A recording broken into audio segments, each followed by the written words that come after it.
What's the best way for you to connect with your sphere of influence over social media?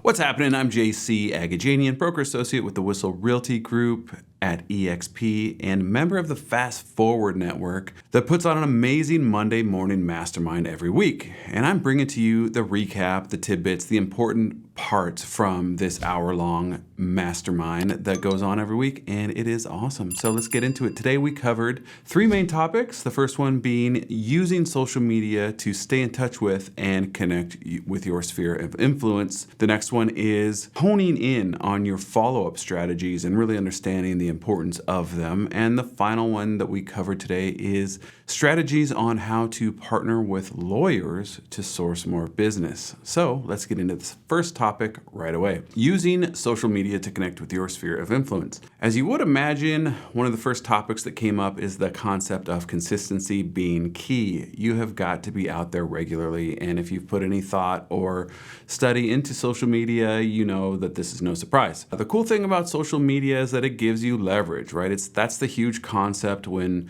staying in contact with these people, because you can really create a message that is speaking to tons of people at once instead of just one individual. So what can we do to magnify that? Well, if you're guessing AI, then you're thinking along the right line of thinking, because it really maximizes your ability to get leverage on just about anything, and connecting with your sphere over social media is one of them. So one thing that we have definitely mentioned before is an AI tool focused on video called Opus Clip. The website is Opus Pro. The big pitch for this tool is that it allows you to upload a video that you've created, and it will automatically cut that video first into various short pieces that you can use for TikTok and Reels and YouTube Shorts, and it will also convert them from the horizontal to the vertical aspect ratio as while it's happening.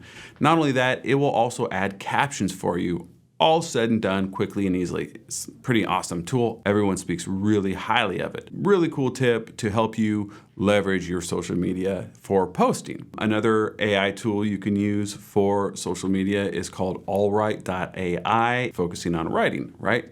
So what this thing will do is convert videos to articles. You're like, why would I want to do that? Everybody likes video in this day and age. And it's true, video is ruling the world when it comes to online, especially social media. But the concept of the written blog has not gone away. It will still seriously help your indexing on your website. It'll help your optimization. And if you can take something that you're already doing and create a written blog out of that video for you, why wouldn't you take advantage of that? Now you're doing the same effort and you're getting more results from it. So consider allwrite.ai as well. The final hot tip when it comes to AI in utilizing tools to help magnify your social media and video production is designer.io.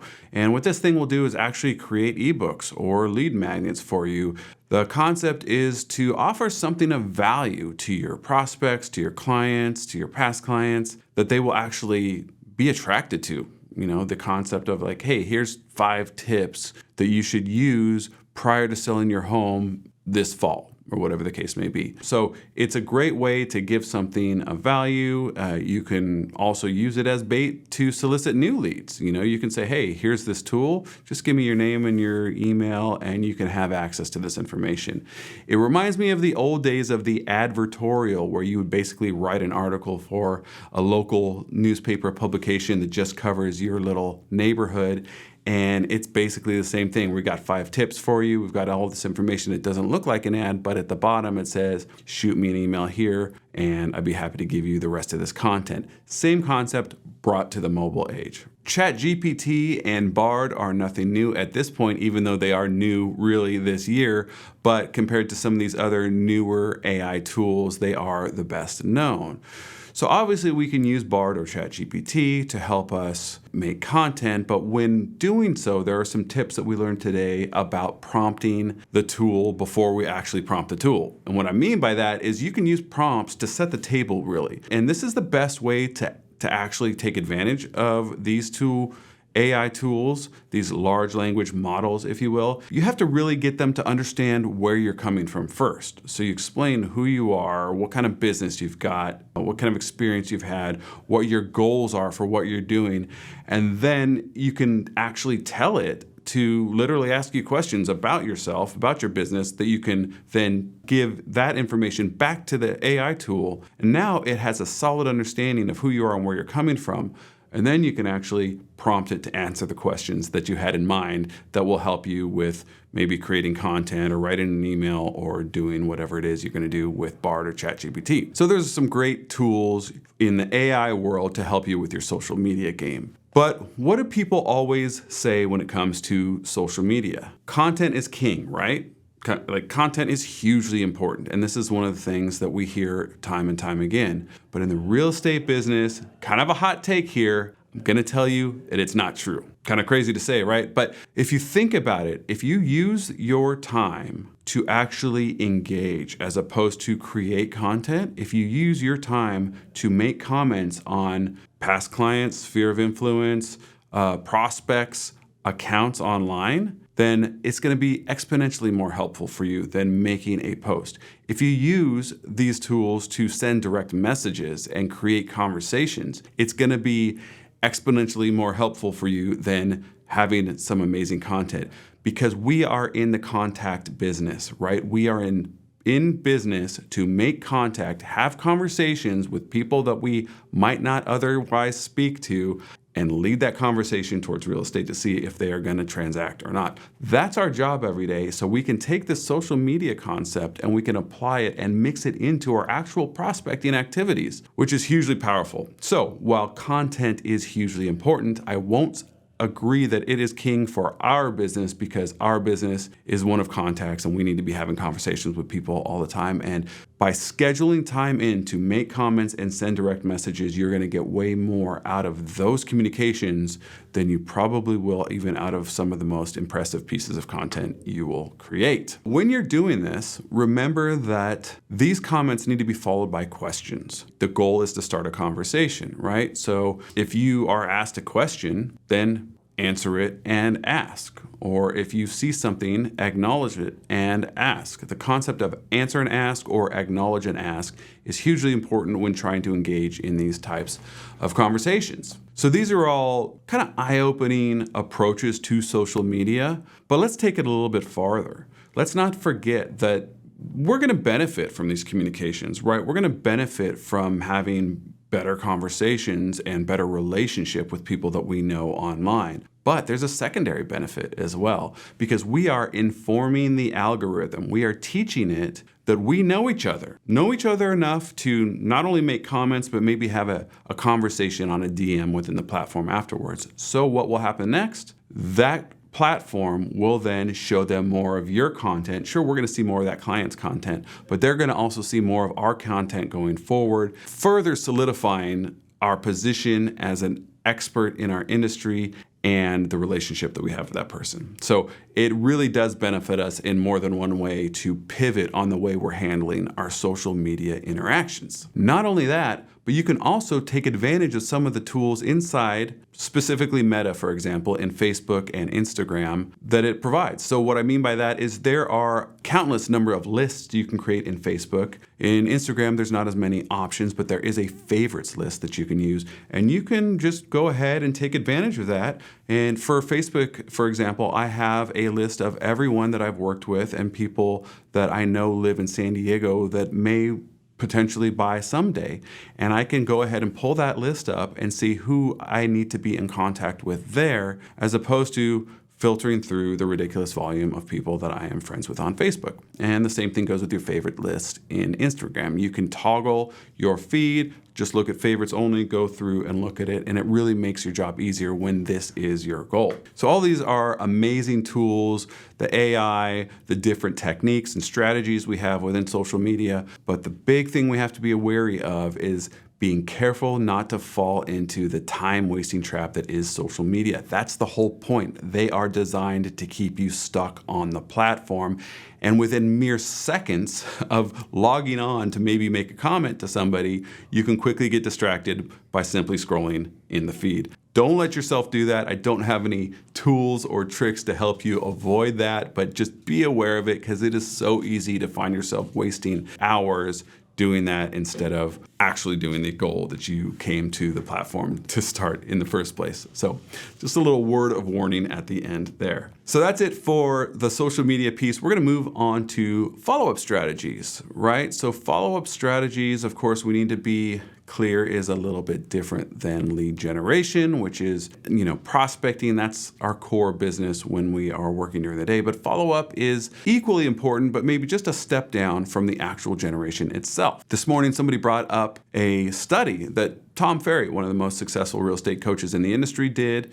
He asked all of his coaching clients to respond to an inquiry, and he learned that 68% of transactions resulted from a call attempt or contact attempt in the 8th to 12th contact. So the percentage of getting through on that first contact is extremely low unless it's within the first few minutes. And after those first few minutes go by, the contact rate plummets. But with further and further attempts, that contact rate goes back up again and improves dramatically. We've got numbers for you. The first attempt, your contact likelihood of getting through is 40%. But when you look at that 6th attempt, the probability goes up to 90%. It's dramatic. And all that is trying more times, not making a call or two and quitting it saying that's a junk lead. It's not a junk lead. You're doing junk follow-up. When I started this topic out, I mentioned that actual prospecting and lead generation is different than follow-up, and it's hugely important to understand the difference. Really what we're talking about is initial calls where we are qualifying and understanding where they're at in the process and how much time they're gonna need and what maybe obstacles may need to be overcome to put that person in position to move forward.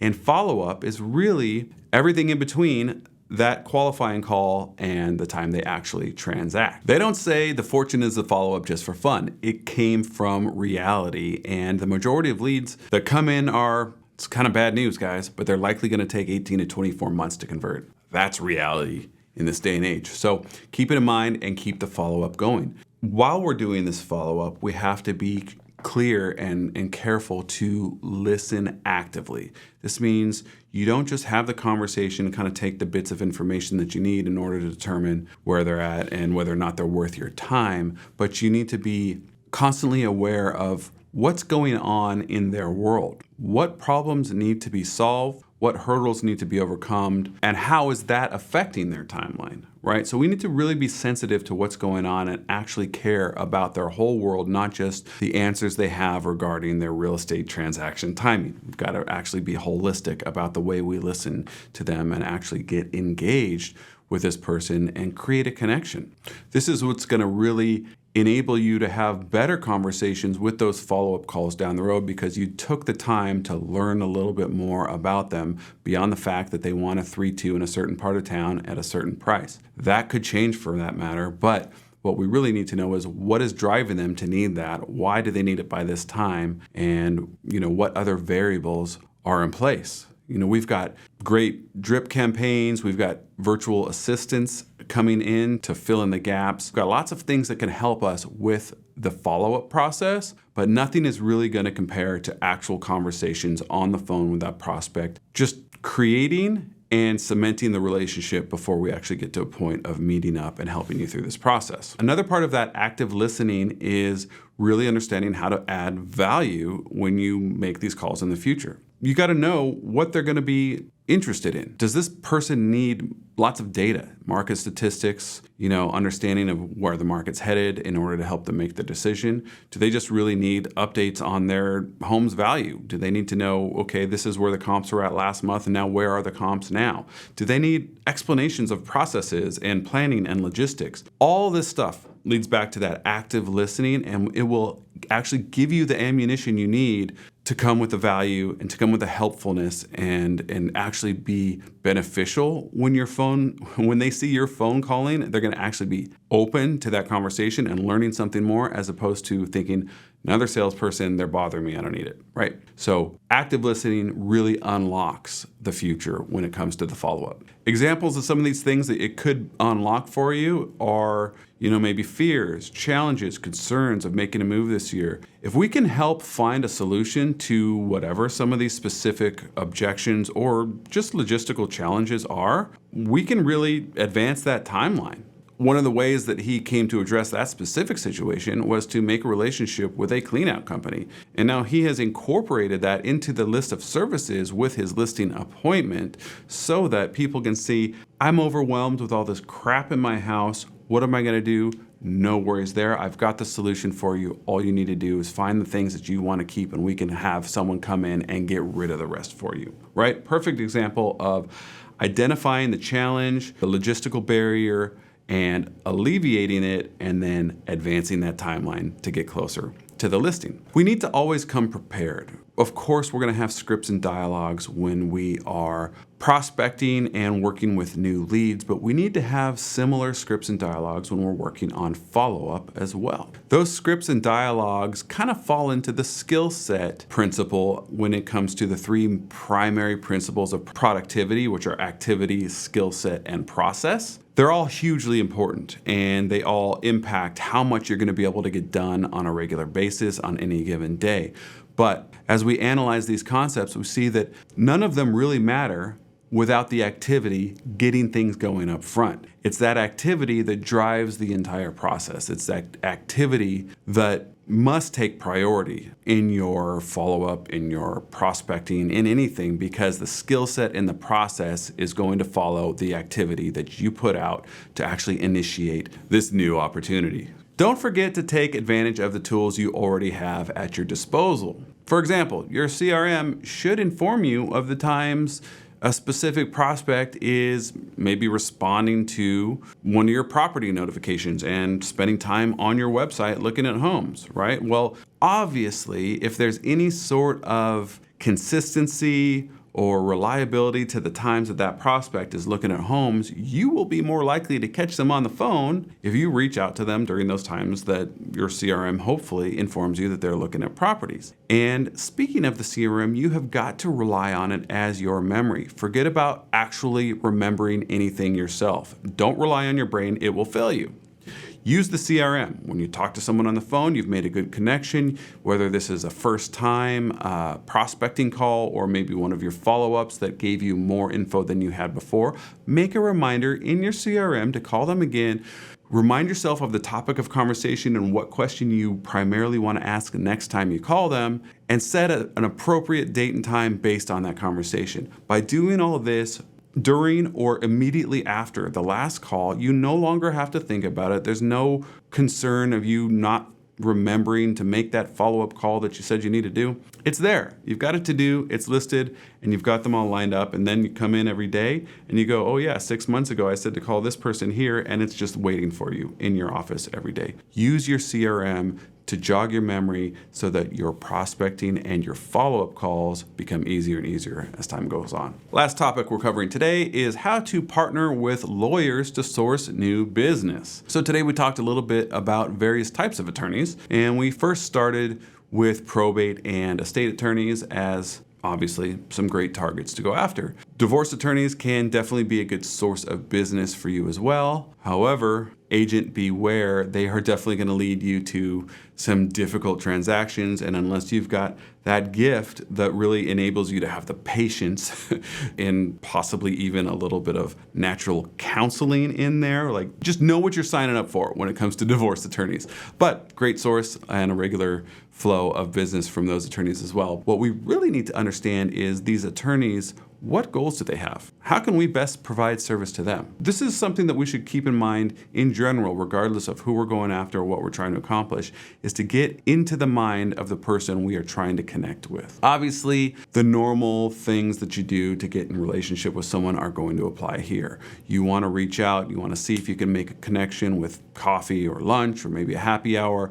You're probably going to want to drop quarterly gifts to the offices of the people that you've already made contact with, and you're going to want to do something not just for that person, but maybe for the admin staff, maybe something for the office to share, something that calls a little attention to yourself in a subtle way, and it's just nice. Do it in person for a while. Maybe eventually, after you've got that relationship cemented a little bit better, you can automate the gifting part of it. It's a face-to-face business, it's a hand-to-hand combat type of thing, and like we say, it's a contact business. So these are just more conversations. Now we're talking about potential referral sources in a vendor as opposed to the client themselves, but the principle is very similar. A great way to start in all this is to see if you can break in through your own personal network. You may have somebody in your family or friends of family or in your friend network that either is or works or knows somebody else in probate, estate, or potentially divorce. Use those relationships to make the first contact and then go that way. Another way to do it is to attend networking events. These attorneys have plenty of events just like us realtors do, and that's a great way to make first contact as well. If and when you do get that shot, you've got to go overboard, specifically with the communication, not only with the referring attorney that gave you the shot, but also with the opposing attorney on the other side. And you want to treat that opposing attorney the exact same way you're going to treat that referring attorney, because there's a chance you can pick them up as well. Follow up with gifts on both sides of the transaction, stay in touch with them, and if it's the opposing attorney, see if you can't make a lunch or a coffee or a happy hour with that person to then do it all over again. While you are putting these efforts out, remember to make it personal. You don't need to put on a professional realtor language and look differently just because it's an attorney you're speaking with. They are people too, just like you are. You want to talk in your own language. You want to come as genuine as possible and not put on any sorts of front. It is a real turnoff. A great tool that was mentioned this morning in the mastermind was avo.com. It's avvo.com, and it is similar to a Zillow for us realtors, but it is for attorneys. So you can literally jump on there and have a huge list of local attorneys to choose from and, get the prospecting if that's what you want to do. Once you set that coffee meeting or happy hour or whatever it is you're going to be doing, we can circle back around and go back to AI again, because you can easily jump into Bard or ChatGPT and again, tell it who you are. Hey, I'm a real estate broker. I've got this much experience. My goal here is to network with attorneys who are in the position to give me business from their line of work. I want to have 20 questions that would help me learn better how I can help them and how I can get to know and their practice better. Something to that effect, right? So first, tell it who you are, then ask for the questions, then you show up and you can literally have printed paper and say, hey, I made some notes. I just figured I'd ask you some questions so I can really get an understanding. And now you have not only come prepared with a level of seriousness that most people won't for a simple initial meetup, but you're actually taking notes. It shows that you genuinely care, and you're actually asking smart questions because you've gotten some assistance on what questions to ask and possibly what questions not to ask. So this would be a great way to capitalize on the efforts you put in to get that meeting in the first place. We're going to wrap it right there for today. I hope you have found this helpful. I hope that there's something that you've learned today that you can implement into your business, not just store as head knowledge. And as always, if there's anything you want to talk about, questions you have, hit me up right here. I'm happy to chat. Talk to you soon.